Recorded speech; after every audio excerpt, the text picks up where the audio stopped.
Number 1, Ramzan মাস চলে গেছে, 5 ওয়াক্ত নামাজ ছাড়বেন না ভাই, কখনো না। জীবন চলে যাবে, নামাজ ছাড়বেন না, চেষ্টা করা যাবে না ইনশাআল্লাহ।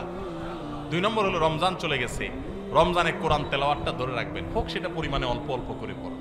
আর 3 নম্বর হলো যে রমজান মাস চলে গেছে, রমজানের সবচেয়ে বড় এবং প্রধান শিক্ষা হলো সকল গুনাহ পাপের কাজ ছাড়া সকল অন্যায় সকল পাপাচার ছেড়ে দিবেন। রমজানের শিক্ষা এটা।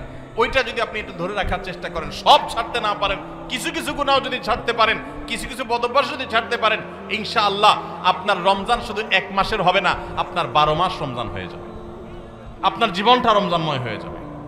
ভাইরা আমার, ইনশাআল্লাহ আপনার জীবনটা রমজানময় হয়ে যাবে, গোটা বছরটা আপনার জন্য রমজান হয়ে যাবে, এবং আপনার রমজানের ইবাদত সাধনা, সিয়াম সাধনা, সমস্ত বন্দেগী এবং ভালো কাজ সার্থক হয়ে যাবে যদি রমজানের 3টা জিনিসকে আপনি ধরে রাখতে পারেন। কয়টা জিনিস? 3টা বলবো সেগুলা। নাম্বার 1, 5 ওয়াক্ত নামাজ। আমাদের অনেক ভাইরা আছি সারা বছর নামাজের ব্যাপারে গাফিলতি উদাসীনতা করলেও রমজানে কোনো গাফিলতি করি নাই। আলহামদুলিল্লাহ, রমজান মাসটা পুরা মাস নামাজ পড়ার চেষ্টা করছি। অনেকে আছেন না, কিন্তু রমজানের পরে এখন আর নিয়মিত পারতেছেন না। ভাই, আর কিছু না পারেন, বেশি কিছু না পারেন, রমজানে যে 5 ওয়াক্ত নামাজের অভ্যাস করছেন, ওই অভ্যাসটা ধরে রাখেন। মরণ পর্যন্ত 5 ওয়াক্ত নামাজে কোনো ছাড় কম্প্রোমাইজ দিয়েন না, কোনো প্রকার ত্রুটি করিয়েন না। আল্লাহর কসম, ঈমানের পথ 5 ওয়াক্ত নামাজের চাইতে গুরুত্বপূর্ণ কোনো আমল আল্লাহর জমিনে, কোরআন এবং হাদিসে আরেকটা নাই। নামাজের চাইতে গুরুত্বপূর্ণ কোন আমল আছে? ঈমানের পর 5 ওয়াক্ত নামাজের চাইতে গুরুত্বপূর্ণ, ফজিলতপূর্ণ, মর্যাদাপূর্ণ কোন আমল কোরআন এবং হাদিসে আরেকটা। কিন্তু দুঃখের বিষয়, আমরা অনেক মুসলমান আছি বাংলাদেশে, আমরা নামাজ ঠিকমতো পড়ি না। কেউ 4 ওয়াক্ত পড়ে, ফজর পড়ে না, অথবা পড়লে 7টা বাজে উঠি পড়ে। কেউ শুধু জুমা পড়ে, মাঝে মধ্যে পড়ে টক্কা টক্কা। এরপর তিনি আবার নিজেকে খাঁটি মুসলমান দাবি করেন। আবার মুখে বলেও অনেকে, নামাজ না পড়লে কি হয়েছে? কি আছে? ঈমান আছে। নামাজ না পড়লে কি হয়েছে? কি আছে? ওনার ঈমান আছে। এটারে বলে মামুর বাইর আবদার। নামাজ পড়বেন না, আবার বলবেন ঈমান সব ঠিকঠাক আছে।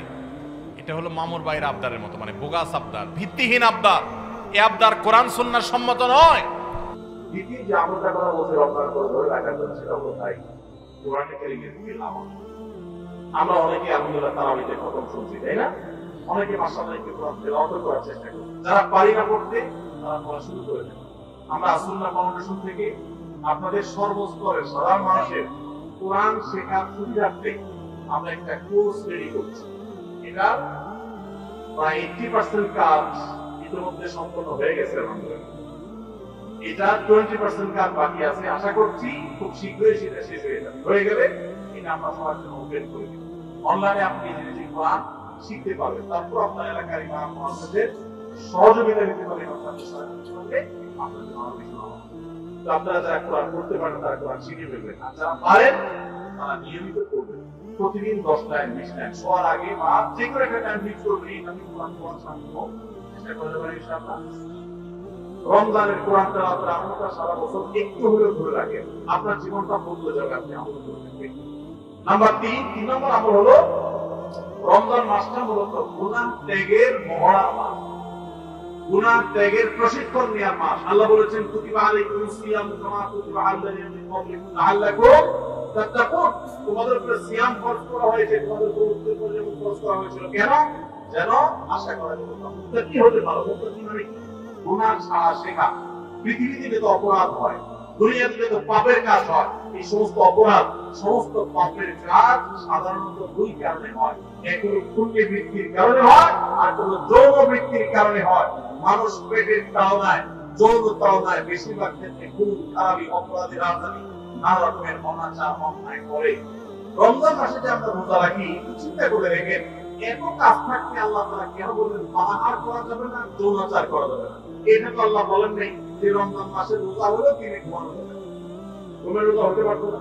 যে ঠিক আছে সুবহ সাদেক ফজর আযান থেকে নিয়ে মাগরিব পর্যন্ত ঘুমানো যাবে না, এটাই রোজা হতে পারতো না?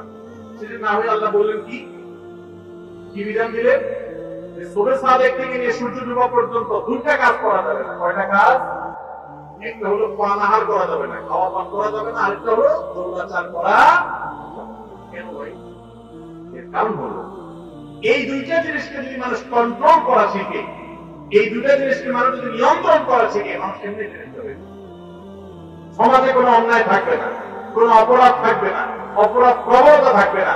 আমরা যতটা অপরাধ করি মুসলমান নামধারী হওয়া সত্ত্বেও, ততটা আমাদের মধ্যে এই দুইটাকে আমাদের কন্ট্রোল করার ক্ষমতা না থাকার কারণে যত ঘুষ, যত সুদ, যত দুর্নীতি, যত অনাচার, যত আর্থিক অনিয়ম, যত অপরাধ, আর্থিক অপরাধ হয়ে থাকে, এই সবগুলো হয়ে থাকে দুর্নীতির কারণে, মানুষের ক্ষুধা, মানুষের টাকা, মোহ, এগুলোর কারণে।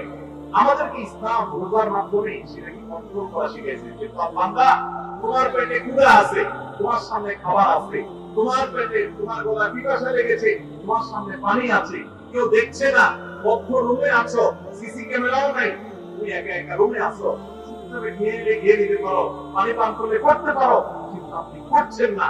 এই যে আমার সামনে সুযোগ আছে কিন্তু আমি খাচ্ছি না, কেন? আল্লাহ নিষেধ করেছে। ঠিক একইভাবে আমার সামনে ঘুষ নেওয়ার সুযোগ আসবে, সুদ নেওয়ার সুযোগ আসবে, দুর্নীতি করার সুযোগ আসবে, চাঁদাবাজি করার সুযোগ আসবে, মাস্তানি করার সুযোগ আসবে, আর্থিক অনিয়মের সুযোগ আসবে, রাষ্ট্রীয় সম্পদ আত্মসাতের সুযোগ আসবে, রিলিফের টাকা মারার সুযোগ আসবে, অন্যায় করার সুযোগ আসবে, 2 নম্বর পথে কামাই সুযোগ আসবে, কিন্তু আমি করবো না। কেন?